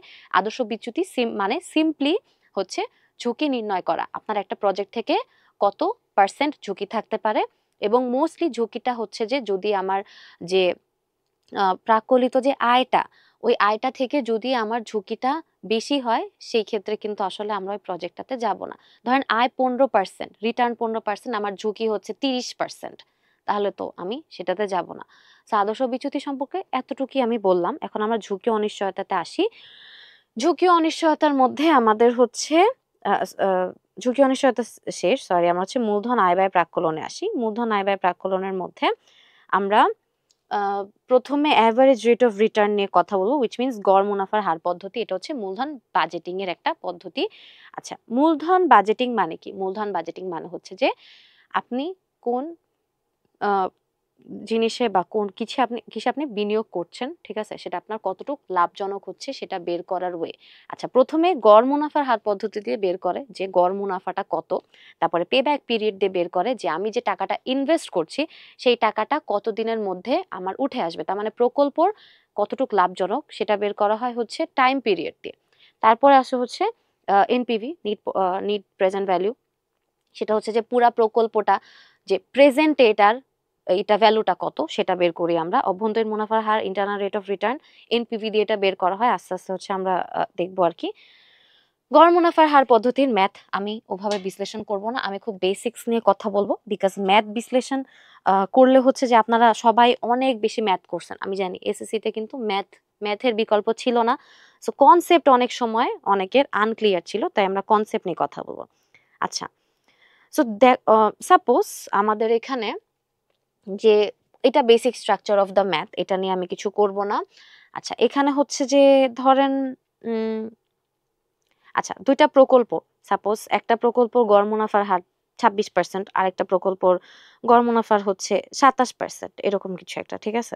সো আমার যেটা গড় মুনাফার হার বেশি সেটা আমি নিব। এবার পে ব্যাকে যাই। পে ব্যাকের মধ্যে হচ্ছে আমার দুই টাইপের পে ব্যাক করার ওয়ে আছে। প্রথমে হচ্ছে যদি আমার সমান টাইম সিরিজে যদি সবগুলা ক্যাশ ফ্লো, নগদ প্রবাহ যদি সবগুলার সেম হয় তাহলে খুবই সহজ, কিন্তু যদি একটু কঠিন হয়ে যায় যখন আমার নিট মুনাফা বা ক্যাশ ফ্লো যখন আলাদা আলাদা থাকে, তখন আমার বের করতে একটু ডিফিকাল্ট হয়ে যায়। আচ্ছা, সো এখন আমি সাপোজ হচ্ছে বের করলাম, এবং একটা জিনিস মাথায় রাখবেন যে আমরা যখন ক্যাশ ফ্লো বের করি, যে ক্যাশ ফ্লোটা বের করব, তখন কিন্তু আমরা দশমিকটা অ্যাভয়েড করব, এটা মাথায় রাখবেন প্লিজ। আচ্ছা, সো সিদ্ধান্ত কিভাবে নিব আমরা? সিদ্ধান্ত নিব হচ্ছে যেটার সবচেয়ে কম হচ্ছে আমি পাবো, যেটার পেব্যাক সেটাই আমি কিন্তু সিদ্ধান্ততে নিব। So, আপনাদের কোয়েশ্চেন করতে পারে যে একটা কোম্পানির গড় মুনাফা সাপোজ 20%, আর একটা কোম্পানির ধরেন পেব্যাক পিরিয়ড হচ্ছে 5 ইয়ার্স। তারপর আরেকটা কোম্পানির কম্প্যারিজন দিল, এখন আপনাকে বলল যে আপনি কোন কোম্পানিটাতে ইনভেস্ট করবেন। আচ্ছা, এখানে আপনাদের এই কোয়েশ্চেনটা বুঝার জন্য সিদ্ধান্ত নীতিতে আপনাদের যে পার্ট আছে সেটা একটু বুঝতে হবে। পেব্যাক সময় পদ্ধতিতে পেব্যাকের সময় কতটুকু কম, এবং আবার যদি প্রতিষ্ঠানে বিনিয়োগের সুযোগ থাকে তাহলে পেব্যাক সুযোগগুলোকে বা পেব্যাক সময় অনুযায়ী ক্রমান্বয়ে সাজানো হয়। আচ্ছা, তার মানে আমি সিরিয়ালি সাজাবো, কোনটা কম বেশি এভাবে সাজায় বের করব। কিন্তু মোস্টলি যেটাতে আপনার সবচেয়ে বেশি কম সময়ে আমি আমার টাকাটা রিটার্ন পাচ্ছি, 1 লাখ টাকা ইনভেস্ট করলাম একটা কোম্পানিতে, আমি 3 বছরের মধ্যে রিটার্ন পাবো, আর একটা কোম্পানিতে আমি 5 বছরের মধ্যে রিটার্ন পাবো, তাহলে নিশ্চয়ই আমি যেটা 3 বছরের মধ্যে রিটার্ন পাবো সেটা আমি পিক করব। আচ্ছা, তাহলে আমাদের এই দুটাই ছিল হচ্ছে এই চ্যাপ্টারে। এবার আমরা একটু মুভ অন করি হচ্ছে মূলধনের ব্যয়। আচ্ছা, মূলধন ব্যয়ের মধ্যে হচ্ছে আমাদের এখানে খুব বেসিক কয়েকটা জিনিস আছে, বেসিক জিনিসগুলো আমি একটু ডিসকাস করে নিই। প্রথমে হচ্ছে যে একটি কোম্পানি তার বিনিয়োগের উপর যে রিটার্ন অর্জন করে যাতে তার সিকিউরিটির বাজার মূল্য বজায় থাকে এবং বিনিয়োগকারীদের প্রত্যাশা পূরণ হয়, এটাকে আমরা মোস্টলি মূলধনের ওয়েটেড অ্যাভারেজ বলি আর কি। এটি বিভিন্ন মূলধনের উৎসের ব্যয়সমূহের ওজন যুক্ত গড় বা ওয়েটেড অ্যাভারেজ। আচ্ছা, তারপরে কি ঋণ মূলধনের কর পূর্ব ব্যয় এখানে দেওয়া আছে, যে আমি হচ্ছে এখানে এই পার্টটা হচ্ছে খুব বেসিক কনসেপ্ট, মূলধন ব্যয়ের চ্যাপ্টারের খুব বেসিক কনসেপ্ট যেটা আপনাদের বোঝা দরকার সেটা পুরাটা এই স্লাইডের মধ্যে হাইলাইট করা হয়েছে। সো ঋণ মূলধন বা প্রি ট্যাক্স কস্ট যেটাকে বলো, ওটা কি জিনিসটা কি, তার মানে এটার মধ্যে হচ্ছে ট্যাক্সটা ইনক্লুডেড না। তারপরে কি রিজার্ভ আয়, আচ্ছা, বা রিজার্ভড ইনকাম যেটাকে বলি। তারপরে হচ্ছে রিটেন করা আয় বা রিজার্ভকে হচ্ছে অর্থাৎ শেয়ার হোল্ডারদের যে লভ্যাংশ না পাওয়ার ফলে সম্ভাব্য রিটার্ন হারাচ্ছেন সেটা। তারপরে weighted average cost of capital কাকে বলে, আচ্ছা সুযোগ ব্যয় কাকে বলে এটা নিয়ে একটু কথা বলি। সুযোগ ব্যয় মানে হচ্ছে অপরচুনিটি কস্ট। অপরচুনিটি কস্ট এটা তো জাস্ট আমি ইংলিশে বলে দিলাম, তাহলে কি আমি ডেফিনেশন তো দেই নাই। আচ্ছা, সো সুযোগ ব্যয় মানে হচ্ছে যে আপনি একটা প্রজেক্ট ধরার জন্য আরেকটা প্রজেক্টের থেকে যে আর্নিংটা আপনার হওয়ার কথা ছিল সেটা যে আপনি ছেড়ে দিলেন, সেটাকে আমরা সুযোগ ব্যয় বলে থাকি, যে অ্যামাউন্ট আপনি ছেড়ে দিচ্ছেন। আচ্ছা, মূলধনের গঠন, একটি কোম্পানি অর্থায়ন উৎস সময় মিশ্রণ। আচ্ছা, মূলধনের গঠন মানে হচ্ছে যে ক্যাপিটাল স্ট্রাকচার, অর্থাৎ আমার যে আমার ক্যাপিটাল বাজেটিংটা কেন করা হচ্ছে, যাতে করে আমি আমার যে এক্সপেন্সটা ক্যাপিটাল এক্সপেন্সটা সেটা সবচেয়ে বেশি কমাতে পারি। এখন আমরা খুব বেসিক বললাম, এখন আমরা দেখব মূলধনের ব্যয় মানে কি। ব্যয় মানে হচ্ছে যে আমি যে ইকুইটি কালেক্ট করছি, ঋণ কালেক্ট করছি, আমি শেয়ার কালেক্ট করছি, বন্ড অনেক কিছু করছি আর কি, ঠিক আছে। সো এগুলোর মাধ্যমে আমার একটা এক্সপেন্স হচ্ছে না, একটা কস্ট হচ্ছে না, এই কস্টটাকে অ্যাভারেজ করে বের করা, যে আমার কস্টটা আসলে যত বেশি কম রাখা যায় তত ভালো। তারপরে স্লাইডে যাই আমি। আচ্ছা, সো এখানে খুবই বেসিক নিয়ে আমি কথা বলছি, এই চ্যাপ্টার সম্পর্কে ভাবে ম্যাথস গুলা দেই নাই, বাট এই চ্যাপ্টার সম্পর্কে ম্যাথগুলা খুবই ডিরেক্ট হয় মোস্টলি। সো আপনারা চেষ্টা করবেন এখান থেকে ম্যাথগুলা একটু দেখে যাওয়ার কম্পেয়ার টু আদার পার্টস আর কি, বিশেষ করে খুব ছোট ছোট ম্যাথ যেমন শেয়ারের মূল্য বের করা অথবা অগ্রাধিকার শেয়ারের ব্যয় সাপোজ বের করা, এগুলো একটু দেখে গেলে বেটার হয়। আচ্ছা, তাহলে এখন আমরা ব্যাংকিং পোর্শনে চলে যাব, ব্যাংকিং এর ওভারভিউটা নিয়ে দেখব। ব্যাংকিং এর ওভারভিউটা খুবই সিম্পল হবে। ব্যাংকিং এর ওভারভিউতে আমরা এত বেশি ইনডেপথ অ্যানালিসিস করব না, কারণ এটা মোস্টলি থিওরিটিক্যাল কনসেপ্ট। সো আমি চেষ্টা করব আপনাদেরকে খুব কঠিন কঠিন টার্মগুলা একটু সিম্পলি দেখাই দেওয়ার জন্য। আচ্ছা, সো প্রথমে হচ্ছে আপনাদের বই থেকে এটা ছবিটা দেওয়া। আচ্ছা, প্রথমে হচ্ছে মুদ্রা ও তার ইতিহাস। মুদ্রা ও তার ইতিহাস এত কিছু দেখার দরকার নাই, প্রথমে আপনাদের যেটা জানতে হবে, the first thing that we had was barter system. আচ্ছা, সো বার্টার সিস্টেমে এখানে হচ্ছে ওকে, ফার্স্টে আমাদের কোন জিনিসটা ছিল, ফার্স্টে ছিল হচ্ছে আমার বার্টার সিস্টেম। বার্টার সিস্টেম মানে কি? বার্টার সিস্টেম মানে হচ্ছে যে পণ্য আদান প্রদান করা, অথবা আমার কাছে 1 কেজি চাল আছে, আমি তাহলে তার সাথে আমি 2 কেজি চাল ট্রেড করলাম। এখন আপনার বার্টার সিস্টেমের প্রবলেম কি? প্রবলেম হচ্ছে যে আপনি অ্যাকচুয়ালি বের করতে পারবেন না আপনার চালটা বেশি ভ্যালুয়েবল নাকি ডালটা বেশি ভ্যালুয়েবল, ঠিক আছে। ধরেন আপনি বললেন যে আমার কাছে একটা ধরেন একটা সোনা আছে, ঠিক আছে, সোনা বা রূপা, এটা কি আপনি 1 কেজি চালের সাথে ট্রেড করতে পারবেন? পারবেন না। সো এটা খুবই ডিফিকাল্ট ট্রেড করা। তো তারপরে বার্টার সিস্টেমের পরে আমরা কি পেলাম? বার্টার সিস্টেমের পরে আমরা পেলাম হচ্ছে যে এই যে এখানে ফার্স্টে বার্টার সিস্টেমটা থাকলো, মুদ্রা আবিষ্কারের পর বাণিজ্য, আচ্ছা হ্যাঁ, এখানে তারপরে অনেক সময় আমরা কড়ি দিয়ে হচ্ছে অর্থ আদান প্রদান করতাম। কড়িটাই ছিল একটা মিডিয়াম অফ এক্সচেঞ্জ আর কি। আচ্ছা আচ্ছা, তারপরে এখানে খুব বেসিক্স নিয়ে কথা বলছে, এখানে তো বেশি কিছু নিয়ে কথা বলে নাই। তারপরে আপনার মুদ্রা নিয়ে আমি একটু বলি, মুদ্রা এবং ব্যাংকের সম্পর্ক। মুদ্রা হচ্ছে যে ব্যাংকে গিয়ে হচ্ছে আপনি মোস্টলি মুদ্রাটা পেয়ে থাকেন। আমরা টাকা ইউজ করি, যেটাকে আমরা পেপার মানি বলি বা ট্যাঞ্জিবল মানি বলি। সো এখানে হচ্ছে যে ব্যাংকিং এর কি কি কাজ সেটা আপনার এই বইয়ে খুবই ইম্পর্টেন্ট। এটা লেটার অফ ক্রেডিট নিয়ে একটু কথা বলি। লেটার অফ ক্রেডিট মানে কি? লেটার অফ ক্রেডিট মানে হচ্ছে যে মোস্টলি আপনার যখন বৈদেশিক বাণিজ্য করে থাকি, বৈদেশিক বাণিজ্যর টাইমে আমাদের হচ্ছে অর্থ বিদেশে পাঠাতে হয়, এবং অর্থ বিদেশে পাঠাতে হয় এবং আমরা এটা তো নিশ্চয়ই পাঠাই দিতে পারবো না। বিকাশে তো নিশ্চয়ই আপনি একটা সাপোজ জাপানে একজন থেকে আপনি জিনিস নিচ্ছেন, বিকাশের মাধ্যমে আপনি পাঠাতে পারবেন না, তাহলে আপনার কি লাগবে তখন? আপনার লাগবে ব্যাংকের লেটার অফ ক্রেডিট। ব্যাংক হচ্ছে অন্য ব্যাংক, জাপানের একটা ব্যাংকে ধরেন জানিয়ে দিবে যে হ্যাঁ আমার এই ক্লায়েন্ট একটা ওয়েল ট্রাস্টেড ক্লায়েন্ট, সে হচ্ছে যে টাকাটা পাঠাই দিবে। সো এটা হচ্ছে লেটার অফ ক্রেডিট। তারপরে হচ্ছে ব্যাংক বিভিন্ন ধরনের বিলের স্বীকৃতি দিয়ে থাকে। এখানে যে আপনার কতগুলা কঠিন কঠিন পয়েন্ট আছে না, জনগণ থেকে অর্থ নেওয়া, ঋণ দান, বাট্টাকরণ, বিনিময়, অনেক ডিফিকাল্ট পয়েন্টস আছে। এত কিছু আপনার মাথায় আনা লাগবে না, আপনি জাস্ট সিম্পলি ভিতরে যে ডিটেলসটা খালি পড়ে যাবেন, আর কিছু দেখার দরকার নেই। আচ্ছা, তাহলে এই চ্যাপ্টার আমার মোস্টলি শেষ। তারপরে ব্যাংকিং ব্যবসায় ও তার ধরন। আচ্ছা, ব্যাংকিং ব্যবসা ও তার ধরনের মধ্যে প্রথমে হচ্ছে ব্যাংকের উদ্দেশ্য দেওয়া। আচ্ছা, ব্যাংকের উদ্দেশ্যর মধ্যে আমার ৩ টাইপের উদ্দেশ্য আছে। একটা হচ্ছে মালিক পক্ষ, আরেকটা হচ্ছে রাষ্ট্রর পক্ষ, আরেকটা হচ্ছে যারা আমরা গ্রাহকদের পক্ষে আর কি। আচ্ছা, সো তারপরে হচ্ছে ব্যাংকের নোট এবং মুদ্রা প্রচলন, এইটা তো কাজ করবে কে? কেন্দ্রীয় ব্যাংক করবে। আচ্ছা, কিন্তু হচ্ছে যে আপনি মোস্টলি হচ্ছে সরকার এবং রাষ্ট্রীয় পক্ষের প্রেক্ষাপটে ব্যাংকের যে উদ্দেশ্য সেটা হচ্ছে নোট এবং মুদ্রা প্রচলন করা, মূলধন গঠন করা, কর্মসংস্থান করা। এখান থেকে খুব বেসিক জিনিসগুলো আপনার মাথায় রাখতে হবে। কিন্তু আমানত রিলেটেড একটা ইনফরমেশন এখানে দিয়ে দিই। সঞ্চয়ী আমানতে প্রায় ৫% থেকে ৭%, এই যে এই সুদের অ্যামাউন্টগুলো একটু মাথায় রাখার চেষ্টা করবেন। একটু লিখে দিই সুদের অ্যামাউন্টগুলো কি। সাপোজ ৫% থেকে ৭%, এটা কি সঞ্চয়ীতে, তার মানে সঞ্চয় মানে হচ্ছে সেভিংস অ্যাকাউন্ট, সঞ্চয় হিসাবে আপনি হচ্ছে এটাই পাচ্ছেন মোস্টলি। তারপরে হচ্ছে যে মেয়াদি আমানতে সুদের হার অপেক্ষাকৃত বেশি, তবে হচ্ছে সাধারণত মেয়াদে উত্তীর্ণ। আচ্ছা, এখানে একটু ডিফারেন্সটা আপনি মাথায় রাখবেন যে কোনটাতে সুদের হার বেশি। যে খুব ছোট ছোট কোয়েশ্চেন, আপনার আমানতের ভিতরে একটা লাইনের মধ্যে একটা লাইন আছে, ওই লাইনটা দিয়ে আপনার কোয়েশ্চেন। আচ্ছা, সো কোয়েশ্চেনটা কি? সাপোজ কোন আমানতে সুদের হার বেশি হয়, আপনি কি লিখলেন? মেয়াদি আমানতে। আমি যখন আমার হোলি ক্রসের প্রিপারেশনটা নিয়েছিলাম, আমি কিন্তু মোস্টলি ফোকাস করেছিলাম এই যে বেসিক্স গুলোর উপরে, যে আমি খুবই উপর দিয়ে পড়ে যেতাম, প্রতিটা লাইনই আমি হচ্ছে একটু সারফেস লেভেল থেকে পড়তাম, এত বেশি ম্যাথ ওভাবে করি নাই।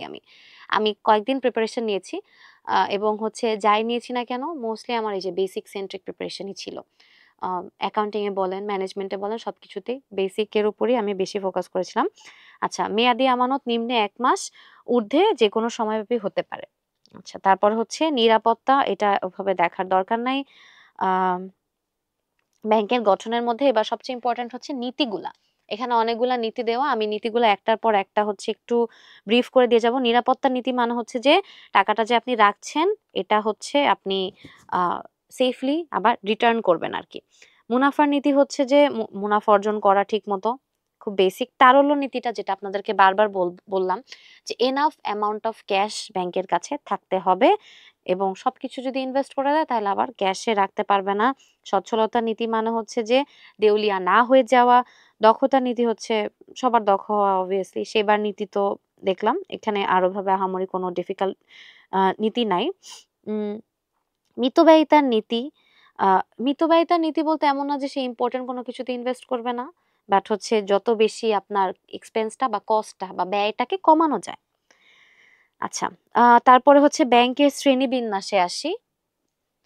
আচ্ছা, ব্যাংকের শ্রেণীবিন্যাসে হচ্ছে আপনার কেন্দ্রীয় ব্যাংক, শিল্প ব্যাংক। আচ্ছা, এখানে খুবই গুরুত্বপূর্ণ একটা কথা, ব্যাংকের শ্রেণীবিন্যাস আমরা মোস্টলি ভুলে যাই। কেন ভুলে যাই?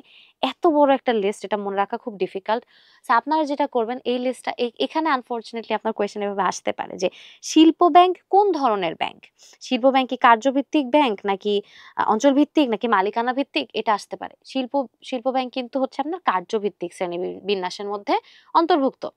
So আপনি এটা কিভাবে মনে রাখবেন, এটা আপনারা একটা অ্যাক্রোনিম আকারে মনে রাখতে পারেন বা একটা ছড়া বানায় ফেলতে পারেন। আমি এটা করেছিলাম আমার অ্যাডমিশনের টাইমে, যে আমি সবকিছু সব বড় বড় পয়েন্ট গুলা দিয়ে আমি হচ্ছে সাপোজ এখানে বানায় ফেলবো যে কে বা ক্রি শিবিও, এভাবে আমি মনে রাখার চেষ্টা করব। তাহলে আমার মনে থাকবে। আরো সহজভাবে যদি আপনারা পান সেই ক্ষেত্রে। এবং আমি কেন বলি চ্যাট জিপিটি ইউজ করতে বা যেকোনো ধরনের এআই ইউজ করতে, এআই কে দিয়ে আমি মাঝে মাঝে কবিতাও বানায় ফেলছি। যে এটা আমি দিলাম, বললাম যে আমাকে একটা কবিতার একটা ছন্দ দাও যাতে করে আমার মনে থাকে। So আপনারা এটা কিন্তু ট্রাই করতে পারেন।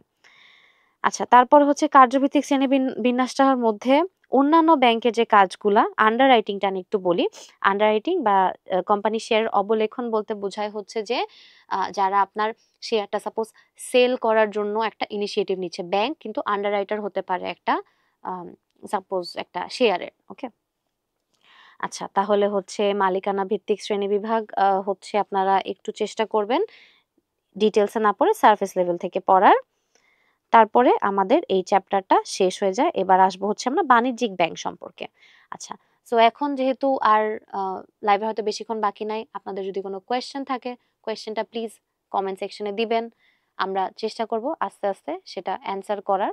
অ্যান্ড হচ্ছে যে আপনাদের যদি আরো কোনো ফার্দার কোয়েরিজ থাকে, যে মেন্টর সম্পর্কে জানতে চাচ্ছেন, এই প্রোগ্রামটা সম্পর্কে জানতে চাচ্ছেন, দেন অবশ্যই আমাদের যে ফেসবুক পেজ আছে, ফেসবুক পেজে রিচ আউট করলে will try to help you guys out. আচ্ছা, let's come back to this.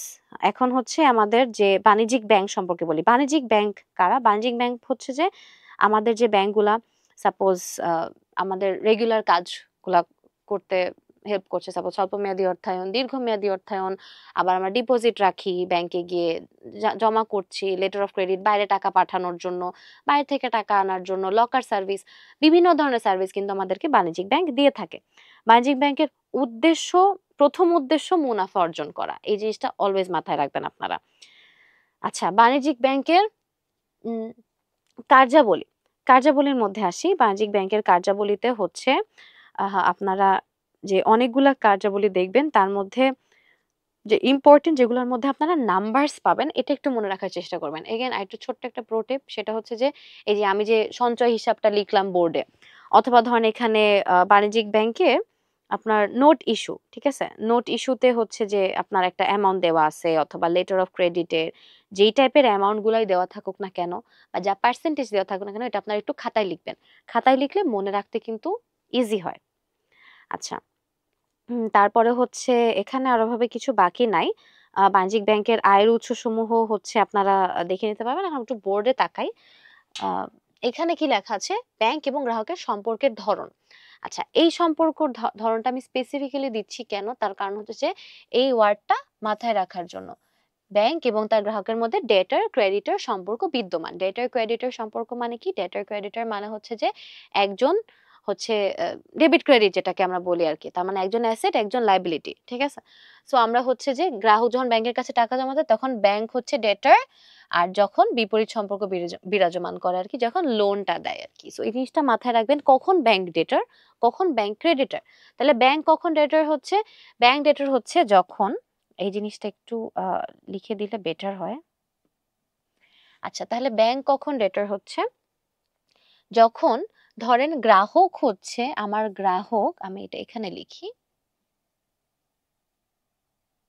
Okay. So suppose আমি গ্রাহক একজন, আমি গ্রাহক টাকা দিলাম হচ্ছে ব্যাংকে, আমি এখানে সাপোজ ডিপোজিট দিলাম। আচ্ছা, এই কাজটা আমি করলাম, তাহলে আমার ব্যাংক কি হচ্ছে?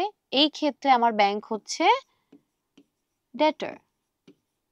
সো এই একটা কম্বিনেশন আপনারা মাথায় রাখবেন। তাহলে এখন উল্টা করে দেন। এখন সাপোজ গ্রাহক লোন নিল ব্যাংক থেকে, সেই ক্ষেত্রে ব্যাংক কি? ক্রেডিটর। ডিপোজিট নিলে ডেটর। এই যে এখানে আপনি মনে রাখতে পারেন, ডিডি দিয়ে মনে রাখতে পারেন যে ডিপোজিট নিলে ডেটর, তারপরে হচ্ছে লোন নিলে ক্রেডিটর। এভাবে আপনি মনে রাখতে পারেন। আচ্ছা,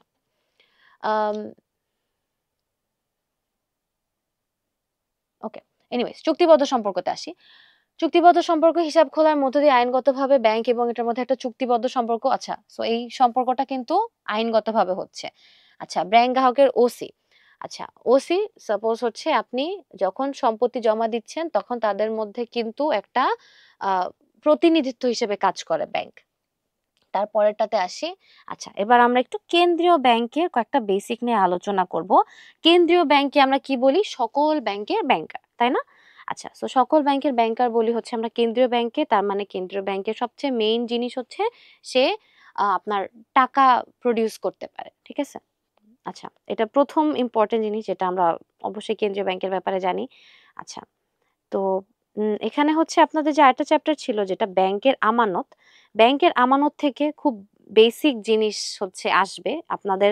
ব্যাংকের আমানতের সবচেয়ে ইম্পর্টেন্ট পার্ট হচ্ছে যে আপনার হিসাবগুলা, ব্যাংক হিসাবে যে প্রকারভেদ, এটা খুবই ভালো মতো পড়ার চেষ্টা করবেন।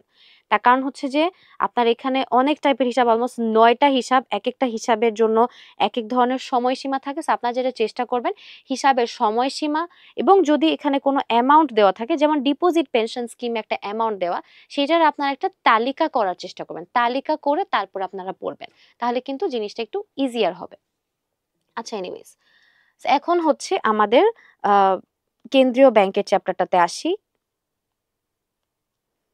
কেন্দ্রীয় ব্যাংকের চ্যাপ্টারটার মধ্যে আমরা, হ্যাঁ, কেন্দ্রীয় ব্যাংকের চ্যাপ্টারটার মধ্যে কি কি আছে? কেন্দ্রীয় ব্যাংকের মধ্যে হচ্ছে আমাদের প্রথম কাজ যেটা বললাম যে মুদ্রা তৈরি করা আর কি। তারপরে হচ্ছে আরো অনেক ইম্পর্টেন্ট জিনিস, সেটা হচ্ছে আমরা যখন দেশের মধ্যে ধরেন টাকা পয়সা বেশি হয়ে গেছে, যেটাকে আমরা বলি সাপোজ মানি ইনফ্লো বেশি, তখন কেন্দ্রীয় ব্যাংক কি করে? তখন কেন্দ্রীয় ব্যাংক হচ্ছে ইন্টারেস্ট রেটটা বাড়ায় দেয়। তখন হচ্ছে যে তারা ইন্টারেস্ট রেট বাড়ায় দিলে হচ্ছে ধরেন আমি ব্যাংক থেকে টাকাটা উঠায় নিতে পারবো আর কি, বা মার্কেট থেকে টাকাটা উঠায় নিতে পারবো। আহ তারপরে হচ্ছে আমাদের ব্যবস্থাপনা নিয়ে আছে এখানে। আচ্ছা, এখানে আপনাদের যে কাজগুলা, তার মধ্যে একটা কাজ যেটা নিয়ে একটু কনফিউশন থাকতে পারে, সেটা হচ্ছে নিকাশ ঘর। নিকাশ ঘরটা বলে দিই, নিকাশ ঘর কি জিনিস? আপনাদের কাছে ব্যাংকে যে অনেক চেক আপনারা নিয়ে যান না, ব্যাংকের কাছে অনেক চেক নিয়ে যান। ধরেন আপনি অগ্রণী ব্যাংকে গেছেন, আপনি এখানে ডাচ বাংলা ব্যাংকের চেক আনছেন, আবার ব্যাংক এশিয়ার চেক আনছেন, আবার ইস্টার্ন ব্যাংকের চেক আনছেন। ওরা সবগুলা চেক দিয়ে কিন্তু আপনাকে টাকা দিছে, কিন্তু ওরা কি করে, আগে অনেক আগে এটা হয়তো ক্লিয়ারিং হাউস, ধরেন আরো 30 ইয়ার্স আগের কথা বলি, তখন হচ্ছে যে ওরা একটা ক্লিয়ারিং হাউস আলাদা ছিল। সাপোজ বাংলাদেশ ব্যাংকে গিয়ে জমা দিত, তারপরে টাকাটা নিয়ে আসতো। এখন সবগুলো প্রসেস অনলাইনে হয়ে গেছে। সো আপনাদের যে চেকটার টাকাটা হচ্ছে ব্যাংকটা পায় থ্রু ক্লিয়ারিং হাউস বা নিকাশ ঘর। আচ্ছা, তাহলে হচ্ছে এখানে আর ওভাবে কিছু বাকি নাই, খুবই বেসিক জিনিস বাকি আছে। আপনারা এই জিনিসটা একটু মাথায় রাখার চেষ্টা করবেন, কার আন্ডারে কে, এই ছকটা একটু মনে রাখার চেষ্টা করবেন। ডেপুটি গভর্নর কয়জন? ডেপুটি গভর্নর হচ্ছে 4 জন, নির্বাহী পরিচালক 12 জন। এটা হচ্ছে আমাদের বাংলাদেশ ব্যাংকের হচ্ছে আপনার স্ট্রাকচারটা, কেন্দ্রীয় ব্যাংকের যে আমাদের যে কেন্দ্রীয় ব্যাংক যেটাকে বলি আমরা বাংলাদেশ ব্যাংক, সেটা স্ট্রাকচারটা এটা। আর এই যে এখানে কার আন্ডারে কে আছে সেটা একটু, সবার আন্ডারে লাস্টে গিয়ে হচ্ছে অন্যান্য সহযোগী কর্মকর্তা, এই জিনিসটা একটু মাথায় রাখবেন। So with that being said we are মানে mostly done with the topics আর কি। আচ্ছা, সো এখন যদি কারো কোনো কোয়েশ্চেন থাকে, feel free to ask the questions. And আমরা এখন যদি অ্যান্সার করতে না পারি, আমরা চেষ্টা করব, আমি পার্সোনালি চেষ্টা করব আপনাদের সবগুলো কোয়েশ্চেন কমেন্ট সেকশনে রিপ্লাই দিয়ে অ্যান্সার করা। সো এখন হচ্ছে যে আমরা লাইভটা এখানে কনক্লুড করতে পারি। আপনাদের যদি হোলি ক্রস রিলেটেড কোনো কোয়েশ্চেনও থাকে, সেক্ষেত্রে আমি যেটা আপনাদেরকে বললাম তখন, যে আপনারা ওই লাইভটা প্লিজ চেক আউট করবেন। ওই লাইভের মধ্যে কিন্তু আপনারা অনেক বেসিক্স পাবেন। সো লাস্টে কয়েকটা প্রোটিপ দিয়ে দিই, প্রোটিপ দিয়ে শেষ করি। প্রথমত হচ্ছে আপনার ম্যাথমেটিক্যাল যে পার্টগুলো আছে, শুধুমাত্র ফর্মুলাটা দেখে গেলেই হবে, এত বেশি ইন্টেন্সলি ম্যাথ করার দরকার নাই। কোন জিনিসটা আপনি বেশি বেশি প্র্যাকটিস করবেন, এই যে আপনি যে নোটসগুলা বানাবেন, যে টাইম লাইনের নোটসগুলা, অথবা হচ্ছে যে খুব ছোট ছোট কনসেপ্ট আছে, যেমন আমি যে নীতিগুলা বললাম, তারল্য বনাম মুনাফা নীতি, উপযুক্ততার নীতি, অথবা ব্যাংকের যে আপনার 16টা নীতি আছে, যে সচ্ছলতার নীতি, নিরাপত্তার নীতি, এই নীতিগুলো আপনারা একটু ভালো মতো বোঝার চেষ্টা করবেন। কারণ মাঝে মাঝে হয় কি জানেন, নীতিটা তুলে দিবে, তারপর বলবে এটা কোন নীতির সাথে সম্পর্কিত, এবং আপনি হয়তো মানে আপাত দৃষ্টিতে নীতিগুলা দেখতে আলাদা লাগতে পারে। যেমন আমি একটু নীতিটার পার্টে যাই, যেমন ধরেন এখানে এই যে মিতব্যয়িতার নীতি, কম খরচ করা, ঠিক আছে, মিতব্যয়িতার নীতির সাথে হচ্ছে অনেকটা হচ্ছে যে আপনার ধরেন সাবধানতার নীতির একটা সম্পর্ক আছে, যে হ্যাঁ অনিশ্চয়তা ঝুঁকি এড়ায় যাওয়া, এটাতে কম খরচ করা, অথবা হচ্ছে যে সাপোজ সচ্ছলতার নীতি, এই তিনটা অনেকটা সিমিলার লাগে আমার কাছে লাগতো। সো এই তিনটাকে কিভাবে আলাদা করা যায় যাতে করে আপনাকে যদি তুলে দেয় আপনি যাতে এটা আলাদা করতে পারেন, কারণ অ্যাডমিশন টেস্ট কিন্তু মোস্টলি স্ট্র্যাটেজি নিয়ে। এবং আরেকটা জিনিস, যেহেতু লাস্ট ইয়ারে নেগেটিভ মার্কিং ছিল না, এই ইয়ারে নেগেটিভ মার্কিং থাকার একটা চান্সেস আছে। এটা আমরা কিন্তু আমাদের আগের এটা টক শোতেও বলেছি যে এই ইয়ারে কিন্তু নেগেটিভ মার্কিং থাকার চান্সেস আছে। সো নেগেটিভ মার্কিং থাকলে কিভাবে অ্যান্সার করতে হয় এটা নিয়ে আস্তে আস্তে আমরা আপকামিং যে ক্লাসেসগুলো নিব এটাতেও আমি ডিসকাস করব, যে নেগেটিভ মার্কিং এ কিভাবে আপনি আপনার অ্যান্সার করতে পারেন, কোন টাইপের কোয়েশ্চেন অ্যাভয়েড করতে হবে, কোন টাইপের কোয়েশ্চেন আপনার ফলো করতে হবে। যেমন ধরেন আপনি যদি একটা কোয়েশ্চেন একদমই না পারলে আমি রেকমেন্ড করব অ্যান্সার করার দরকার নাই। কিন্তু আপনার যদি মনে হয় যে কোয়েশ্চেনটা আপনি যদি এখন হচ্ছে একটু চিন্তা করেন তাহলে একটা আন্দাজে একটা কিছু একটা দিতে পারবেন, তাহলে আপনার ওই যে ওইভাবে রেশিও করতে হবে যে আপনার যদি টোটাল কোয়েশ্চেন থাকে 30টা, কয়টা কোয়েশ্চেন আপনি আন্দাজে দাগাইলে আপনি মাইনাস মার্কিং কম খাবেন। এটা কিন্তু খুবই ক্যালকুলেটিভ একটা জিনিস। সো এই ক্যালকুলেশনটা যদি করতে পারেন তাহলে আপনার মোস্টলি হোলি ক্রসের প্রসেসটা অনেক স্মুথ হয়ে যাবে। So with that being shed আমরা হচ্ছে লাইফটা এখন কনক্লুড করতে পারি। And thank you so much for staying till the end. We hope that আমরা আপনাদেরকে আপনার ড্রিম কলেজে নিয়ে যেতে সম্ভব হবে। Thank you.